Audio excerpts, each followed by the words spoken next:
Assalamualaikum warahmatullahi wabarakatuh. Halo semuanya, welcome to Learning by Kita.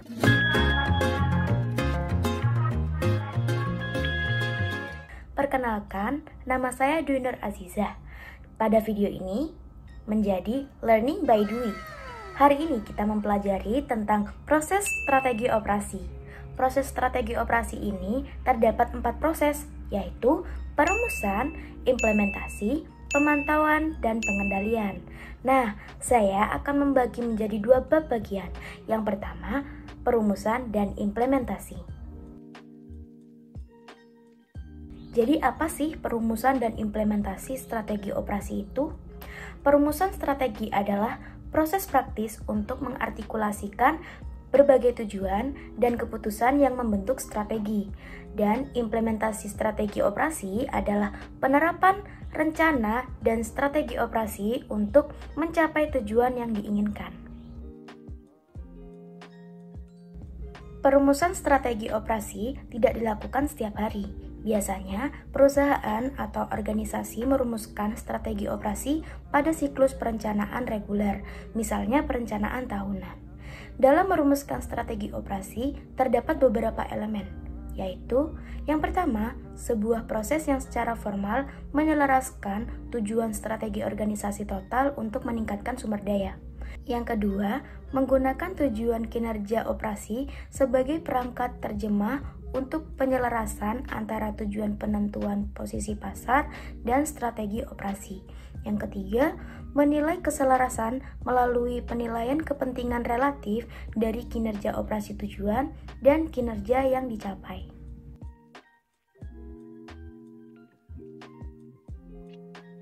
Dalam bab ini juga membahas proses rekonsiliasi sumber daya operasional dengan kebutuhan pasar, sehingga ada tingkatan perkiraan kesesuaian atau keselarasan. Ketika keselarasan tercapai, pelanggan perusahaan tidak membutuhkan atau mengharapkan tingkat kinerja operasi yang tidak dapat dipasoknya. Proses perumusan strategi operasi untuk mencapai keselarasan dapat diselesaikan dalam 2 arah yang berbeda. Paling umum, perusahaan mulai dengan persyaratan pasar mereka dan kemudian menyelaraskan sumber daya untuk mencocokkannya. Arah penyelarasan ini juga sesuai dengan hierarki strategi top-down tradisional, di mana peran operasi adalah untuk mendukung keputusan pasar yang telah ditentukan sebelumnya.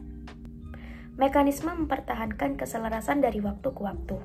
Sebagian besar usaha bisnis baru gagal melewati tahun pertama mereka. Faktornya yaitu perusahaan gagal untuk menyesuaikan kebutuhan pasar dan sumber daya operasi karena terlalu mudah untuk salah menafsirkan kebutuhan pelanggan atau gagal untuk mengembangkan kemampuan operasional yang diperlukan. Adapun faktor lain seperti pergeseran fluktuasi nilai tukar, keadaan politik untuk mendamaikan sumber daya, dan persyaratan untuk mencapai keselarasan berkelanjutan. Ini menekankan bahwa perumusan strategi operasi seharusnya tidak dilakukan hanya 1 kali. Strategi akan dibentuk berulang kali dari waktu ke waktu untuk memperhitungkan perubahan baik dalam sumber daya operasi dan kebutuhan pasar. Jeffrey Williams mengusulkan model yang mengklasifikasi keunggulan berbasis kemampuan menurut seberapa cepat mereka dapat diduplikasi. Tidak ada yang bertahan selamanya, dan kesuksesan kompetitif pasti menarik para peniru yang menawarkan fitur produk unggulan atau harga yang lebih rendah. Namun, jelas juga bahwa beberapa perusahaan mampu mempertahankan keunggulan produk dan layanan mereka lebih lama daripada yang lain. Dalam upaya untuk menjelaskan hal ini dan pola keberlanjutan lainnya yang berbeda, terdapat tipologi siklus hidup sumber daya, yaitu yang pertama siklus lambat. Produk dan layanan pada siklus ini, contohnya seperti Microsoft Word, penerbangan British Airways melalui Heathrow, yang mencerminkan posisi sumber daya yang sangat terlindungi dari tekanan persaingan dengan mekanisme yang tahan lama. Yang kedua, siklus standar. Produk dan layanan pada siklus ini seperti mobil Toyota, makanan cepat saji McDonald, dan layanan kartu kredit Visa memanfaatkan sumber daya yang kurang terspesialisasi dan oleh karena itu menghadapi tingkat tekanan peniruan sumber daya yang lebih tinggi. Yang ketiga, siklus cepat. Produk dan layanan pada siklus ini contohnya seperti iPods, mikroprosesor Intel, ponsel, dan instrumen keuangan perusahaan menghadapi tingkat tekanan peniruan sumber daya tertinggi. Dalam perumusan strategi operasi diperlukan penganalisisan sebagai berikut. Yang pertama, analisis kebutuhan pasar. Analisis kebutuhan pasar ini bertujuan untuk mengeksplorasi banyak model praktis yang ada untuk membantu para praktisi menilai persyaratan pasar. Yang kedua, analisis kemampuan sumber daya operasional. Kebutuhan atau permintaan akan sumber daya manusia oleh suatu organisasi merupakan ramalan kebutuhan akan sumber daya manusia ini bukan sekedar kuantitas atau jumlah saja, tetapi juga menyangkut soal kualitas. Dalam suatu organisasi terdapat batasan kemampuan organisasi untuk menyelaraskan diri dengan persyaratan lingkungan yang berubah. Karena dalam sistem yang kompleks, ada sumber daya dan proses tertentu yang cenderung mencegah adaptasi atau inovasi. Dengan kata lain, organisasi menolak adanya suatu perubahan.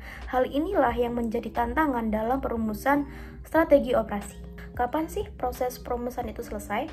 Dalam hal ini disarankan untuk menekankan persimpangan antara apa yang diperlukan operasi dan bagaimana operasi tersebut mencapai tujuan di setiap keputusan, sehingga proses perumusan selesai dapat dilihat menggunakan matriks strategi operasi. Matriks strategi operasi adalah perangkat yang berguna untuk menggambarkan strategi operasi manapun di mana dapat bertindak untuk memastikan bahwa organisasi tersebut cukup komprehensif dalam mempertimbangkan strategi operasinya. Bahkan dengan menggunakan matriks dapat melangkah lebih jauh serta dapat digunakan untuk mempertanyakan, mengembangkan, dan merumuskan strategi.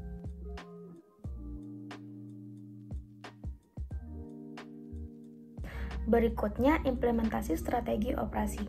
Implementasi strategi operasi adalah cara strategi dioperasionalkan atau dijalankan. Ini melibatkan proses yang mencoba untuk memastikan bahwa strategi tercapai. Ini penting karena betapapun canggihnya fondasi intelektual dan analitis suatu strategi, itu tetap hanya dokumen sampai diimplementasikan. Jadi, implementasi merupakan bagian penting dari strategi operasi, bahkan jika itu datang pada akhir proses strategi operasi. Namun, tidak selalu mudah untuk membuat poin umum tentang proses implementasi, karena sangat bergantung pada konteks. Artinya, cara seseorang mengimplementasikan strategi apapun akan sangat bergantung pada sifat spesifik dari perubahan yang tersirat oleh strategi itu dan kondisi organisasi, lingkungan yang berlaku selama implementasinya. Dalam suatu organisasi yang bertanggung jawab atau memiliki dampak besar pada implementasi strategi adalah mereka yang memiliki tanggung jawab untuk merumuskan strategi dan mereka yang menjalankan tugas operasi sehari-hari. Berikutnya, bab yang kedua, yaitu pemantauan dan pengendalian. Apa sih perbedaan antara pemantauan dan pengendalian operasional dan strategis? Pemantauan dan pengendalian strategis melibatkan pemantauan dan evaluasi kegiatan, rencana, dan kinerja dengan tujuan tindakan korektif di masa depan jika diperlukan. Prosedur harus mampu memberikan indikasi awal dengan mendiagnosis data dan memicu perubahan yang tepat dalam cara penerapan strategi operasi. Sedangkan pada tingkat operasional, pemantauan dan pengendalian kegiatan operasi tampaknya merupakan masalah yang mudah. Setelah membuat rencana untuk operasi, setiap bagian harus dipantau untuk memastikan bahwa kegiatan yang direncanakan benar-benar terjadi. Perbedaan lebih lanjut antara pengendalian operasional dan strategis adalah frekuensi intervensi pengendalian yang dibuat. Intervensi pengendalian operasional seringkali berulang dan sering terjadi, misalnya memeriksa kemajuan setiap jam, harian, atau bahkan mingguan. Ini berarti bahwa organisasi memiliki kesempatan untuk mempelajari bagaimana intervensinya mempengaruhi proses implementasi yang sangat memudahkan pengendalian. Sebaliknya, pengendalian strategis dapat bersifat non-repetitif, dengan setiap tugas implementasi melibatkan proyek atau investasi yang unik. Jadi, karena intervensi atau penyimpangan dari rencana yang disebabkannya, maka tidak dapat diulang secara tepat dan ada sedikit pembelajaran. Jadi di sini ada bagan-bagan atau gambar 10.2 Yang A mengilustrasikan tampilan kontrol yang sederhana, pada tingkat yang lebih strategis, kontrol itu kurang jelas. Nah, kalau yang gambar 10.2b itu menunjukkan bahwa hanya beberapa dari banyak keberatan untuk penggunaan dalam konteks strategi operasi. Misalnya, apakah tujuan strategis itu jelas atau tidak ambigu.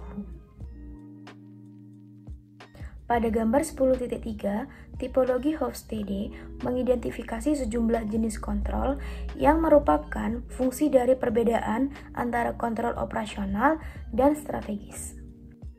Jenis-jenis kontrol tersebut yaitu kontrol ahli, kontrol trial and error, kontrol intuitif, dan kontrol negosiasi. Bagaimana sih cara kemajuan menuju tujuan strategis dilacak? Di saat lingkungan mereka berubah dengan cepat, organisasi merasa perlu untuk mendeteksi perubahan dengan melacak kinerja, memindai lingkungan, menafsirkan informasi yang dideteksi, dan merespons dengan tepat. Pemantauan dalam istilah ini melibatkan 3 kegiatan pertama. Jika informasi yang dihasilkan dari aktivitas pemantauan ini berguna untuk tujuan pengendalian, informasi tersebut harus mengumpulkan data yang berguna dan menafsirkannya dan maknanya melalui perbandingan dengan standar atau tujuan yang sudah ada sebelumnya, kemudian meresponsnya dengan cara tertentu. Pada tingkat strategis, proses interpretasi ini harus melibatkan lebih dari analisis data sederhana. Itu harus menjadi latihan yang mencoba untuk memahami apa yang sebenarnya terjadi dengan implementasi tersebut. Hal-hal yang harus dilakukan agar setiap proses strategi ini berjalan dengan sukses, yaitu yang pertama, harus melacak elemen yang sesuai sehingga kemajuan dapat dinilai. Yang kedua, membandingkan kemajuan dengan beberapa aspirasi atau target. Dan yang ketiga, memiliki gagasan tentang risiko apa yang dihadapi implementasi. Pengukuran kinerja adalah area yang sangat penting tapi sulit bagi semua jenis organisasi. Mengkalibrasi kinerja aktivitas dan hasilnya secara akurat memiliki banyak keuntungan serta beberapa risiko. Oleh karena itu, pengukuran kinerja sangat penting untuk keberhasilan eksekusi strategi. Aspek kinerja implementasi mana yang sesuai untuk dilacak jelas akan bergantung pada implementasi itu sendiri. Implementasi dengan tujuan strategis yang berbeda akan fokus pada tujuan operasi yang berbeda pula. Karena itu, sulit untuk menggeneralisasi, namun penting untuk membedakan antara dua jenis tujuan implementasi. Nah, dua tujuan implementasi itu, yang pertama tujuan proyek, tujuan yang menunjukkan kemajuan implementasi menuju titik akhirnya. Dengan kata lain, apakah strategi yang diterapkan itu sudah sesuai rencana? Nah, yang kedua ada tujuan proses, tujuan yang menunjukkan konsekuensi implementasi terhadap proses operasi yang ingin dipengaruhinya. Tujuan proyek membantu memberikan definisi titik akhir yang dapat digunakan untuk memantau kemajuan dan mengidentifikasi kapan keberhasilan telah tercapai. Hal ini dapat dinilai dari apa yang biasanya disebut 3 tujuan manajemen proyek: biaya, waktu, dan kualitas. Proses pemantauan dan pengendalian dapat mengendalikan resiko. Tugas utama bagi manajer manapun yang ditugaskan untuk menerapkan strategi operasi adalah memikirkan potensi risiko yang mungkin membuat implementasi keluar jalur. Motivasi dasar untuk memasukkan pertimbangan risiko dalam fase pemantauan dan pengendalian proses strategi operasi hanyalah bersiap untuk peristiwa yang dapat menyebabkan implementasi menyimpang dari tujuan yang dimaksudkan. Tentu saja, risiko merupakan masalah yang berkelanjutan bagi semua perusahaan. Inilah mengapa mereka memiliki pakar dan departemen audit internal. Jadi, terdapat 6 aspek risiko yang sangat relevan dengan strategi operasi. Yang pertama, dinamika pemantauan dan pengendalian. Yang kedua, risiko kinerja pasar dan operasi menjadi tidak seimbang. Yang ketiga, perbedaan antara risiko murni dan risiko spekulatif. Yang keempat, pengendalian risiko melalui pencegahan, mitigasi, dan pemulihan. Yang kelima, risiko biaya penyesuaian. Yang keenam, risiko intervensi. Bagaimana sih pembelajaran dapat berkontribusi pada pengendalian strategis? Dalam lingkungan yang tidak pasti, kemampuan organisasi manapun untuk merencanakan atau membuat keputusan sebelumnya terbatas. Jadi, daripada mengikuti secara dogmatis rencana yang telah ditentukan, mungkin lebih baik untuk beradaptasi saat keadaan itu berubah. Dan semakin tidak pasti lingkungan, semakin operasi itu perlu menekankan bentuk fleksibilitas strategis dan mengembangkan kemampuannya untuk belajar dari peristiwa. Secara umum, fleksibilitas strategis ini tergantung pada proses pembelajaran yang menyangkut pengembangan wawasan dan pengetahuan, serta membangun hubungan antara tindakan masa lalu, hasil tindakan tersebut, dengan niat masa depan. Contoh studi kasus yang berjudul Perumusan Strategi Operasi Produksi Kosmetik pada PT ANI. PT ANI merupakan perusahaan IKM kosmetik di Kota Bogor yang memfokuskan pada pembuatan produk kosmetik perawatan wajah dan pribadi berbahan aktif alami. PT ANI merupakan IKM kosmetik yang membuat produk sesuai dengan pesanan pelanggan atau make to order, baik varian maupun volumenya. Sumber daya berwujud yang dimiliki PT ANI adalah sumber daya manusia atau SDM, finansial, serta sarana dan prasarana produksi. Sumber daya finansial menjadi unsur yang penting dalam penentuan keputusan strategi perusahaan. Strategi operasi produksi pada PT ANI diprioritaskan pada teknologi proses, jaringan pasokan, kapasitas, serta pengembangan dan organisasi.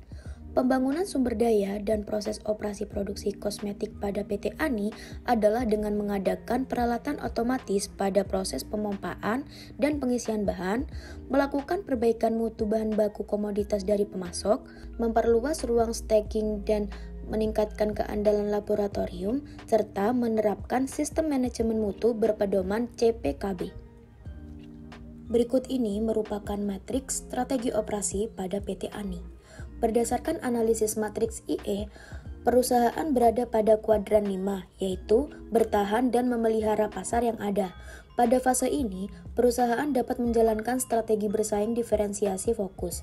Sasaran kinerja fungsi operasi produksi diprioritaskan pada mutu 0,454, keandalan 0,270, fleksibilitas 0,147, kecepatan 0,082, dan biaya 0,048.